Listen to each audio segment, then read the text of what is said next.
এইভাবে লাউ ডাল কে কে খেয়েছেন? আমরা কিন্তু প্রতিনিয়তই এভাবে লাউ ডাল দিয়ে রান্না করে খেয়ে থাকি। তো সবাইকে স্বাগতম আমার আজকের ব্লগ ভিডিওতে। তো আমি আজকে দেখাবো লাউ দিয়ে ডাল কিভাবে রান্না করলাম। তো এর আগে আমি কিন্তু দেখাচ্ছি, চলে গিয়েছিলাম বাজারে। তো বাজার থেকে এই টাটকা লাউটা কিনে এনেছি।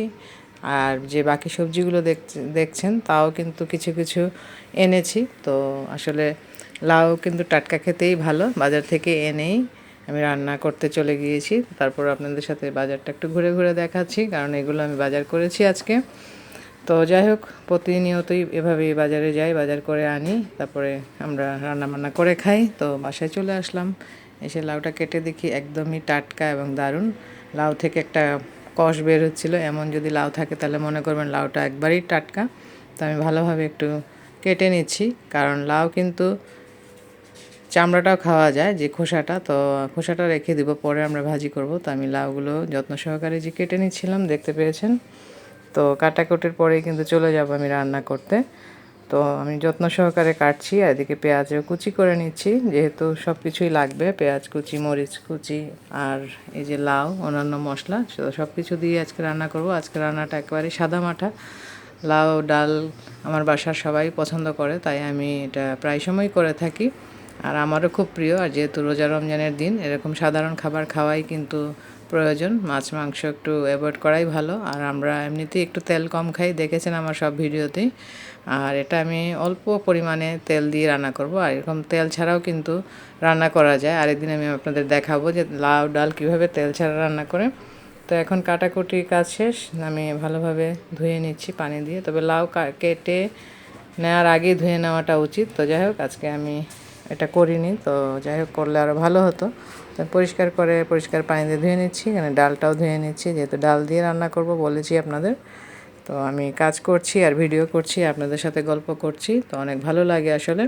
তো চলে গেলাম সরাসরি রান্নায়। আমি প্যানের মধ্যে দেখেন তেল দিয়ে দিয়েছি, আর দিয়ে দিলাম পেঁয়াজ কুচি, মরিচ ফালি করে রাখা। তো এটা হালকা একটু ভেজে নেব। হালকা ভেজে নেওয়ার পর এখানে আমি লবণ দিয়ে দেবো পরিমাণ মতো, অন্যান্য মশলা, এখানে রসুন আর জিরে বাটা দিয়ে দিলাম। তো আমি কিন্তু সব তরকারিতে একটু জিরে বাটা দিয়ে থাকি, এতে স্মেলও হয় আর স্বাস্থ্যের জন্য ভালো। আর একটু লবণ দিলাম। তো যাই হোক, এখন একটু মশলা দিয়ে আমি কষাবো ভালোভাবে। আর বেশি কষালেই কিন্তু তরকারির স্বাদ বাড়ে। হলুদ মরিচের গুঁড়োও দিয়ে দিচ্ছি, এটা পরিমাণ মতো দিতে হবে, যেহেতু কাঁচা মরিচ ইউজ করেছি, তাই আমি মরিচের গুঁড়োটা একটু কম দিলাম। এখন ডালটা কষাবো। তো ডালের সাথে লাউও দিয়ে দিব, লাউ ডাল একসাথেই কষাবো। কষিয়ে নিলেই কিন্তু হয়ে যাবে আমার রান্না রেডি। তো যাই হোক, এই যে লাউগুলো দিয়ে দিলাম। তো এখন আমি কিছুক্ষণ পর পর নেড়ে চেড়ে দিব, আর ঢাকনা দিয়ে ঢেকে কষাবো, কারণ আমি তো পুরো ভিডিওটা করলে অনেক বড় হবে। তো আমি আসলে নাড়াচাড়া দিচ্ছি মাঝে মধ্যে, আবার ঢাকনা দিয়ে ঢেকে দিচ্ছি, এভাবেই কিন্তু কাজটা করছি। আপনারা চাইলে কিন্তু এই লাউ ডালটা রান্না করে খেতে পারেন, অনেক সুস্বাদু। তো একটু পানি দিলাম, কারণ লেগে যাওয়ার ভয় থাকে, তাই, যেহেতু তেল কম দিয়েছি। তো একটু ঢাকনা দিয়ে ঢেকে দিয়ে আমি রান্না করলাম। আবার ফিরে আসলাম 5 থেকে 6 মিনিট পর। তো দেখুন কি সুন্দর একদম কষানো হয়ে গেছে, আর লাউটা গলে একদমই মিশে গেছে, নরম। তো যাই হোক, যেহেতু কষানো হয়ে গেছে, আমি এখন এখানে পর্যাপ্ত ঝোল দিয়ে দিব। তো আমি কিন্তু গরম পানি দিই সবসময়, দেখেছেন। তো এটা আসলে তেমন একটা ঝোল ঝোলও হবে না, আবার মাখা মাখাও হবে না। তো ওইভাবে বুঝে শুনে আসলে পানিটা দিতে হবে। আমি এখানে প্রায় 3 কাপ পরিমাণ পানি দিয়েছি। তো আবার ঢাকনা দিয়ে রান্না করেছি কিছুক্ষণ সময়। তো ফিরে এসে দেখলাম যে দেখুন অলমোস্ট হয়েই গেছে। তো এই পর্যায়ে আমি দিয়ে দিলাম কেটে রাখা টমেটো, কারণ টমেটোটা এই পর্যায়ে দিতে হবে। বেশি আগে দিলে দেখা যাবে যে লাউটা সেদ্ধ হবে না, এই জন্য আমি টমেটোটা একটু পরে দিয়েছি। তো আবারও 5 মিনিট পর ফিরে আসার পর দেখি অলমোস্ট হয়ে গেছে। এখন আমি ধনেপাতা কুচি দিয়ে দিচ্ছি, এই যে দেখতে পাচ্ছেন। ধনেপাতা এখন দিলে কি হবে, সুঘ্রাণ ছড়াবে। আর এখন আমি ফালি করে রাখা কাঁচামরিচও দিয়ে দেব।